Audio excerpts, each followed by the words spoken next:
Soya বড়ি অথবা soybean যে যেটাই বলি না কেন, আমরা কিন্তু অনেকেই সয়া বড়িটা ঠিকভাবে রান্না করতে পারি না, এজন্য খেতেও পারি না, কারণ সয়া বড়ি থেকে একটা গন্ধ আসে। এভাবে রান্না করলে সয়া বড়ি থেকে কখনো গন্ধ আসবে না বা খেতে মাংসের থেকেও খুব ভালো লাগবে। কড়াইতে প্রথম তেল দিয়ে এখানে গোটা গরম মশলা আমি দিয়ে দিয়েছি, তারপর পেঁয়াজ রসুন দিয়ে ভালোভাবে একটু ভেজে নেব। গরম মশলার মধ্যে এখানে আস্ত জিরা, তেজপাতা, লবঙ্গ, এলাচ, দারচিনি ছিল। পেঁয়াজ রসুন ভাজা হয়ে গেলে এখানে আমি গুঁড়ো মশলা দিয়ে দেবো। এখানে হলুদ গুঁড়ো, মরিচের গুঁড়ো, ধনিয়া গুঁড়ো আর স্বাদ মতো লবণ দিয়ে ভালোভাবে কষিয়ে নেব।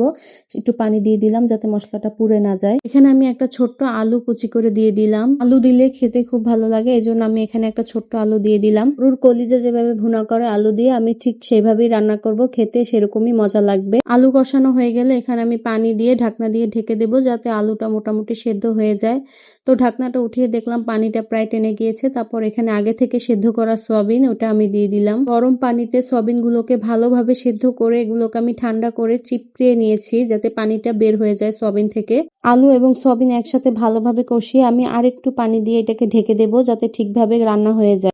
ঢাকনা উঠিয়ে দেখলাম পানিটা একদম শুকিয়ে গিয়েছে। তারপর এই তো নেড়েচেড়ে হয়ে গেল আমার সয়াবিন রান্না। এভাবে রান্না করে দেখতে পারেন, খেতে খুবই ভালো লাগে।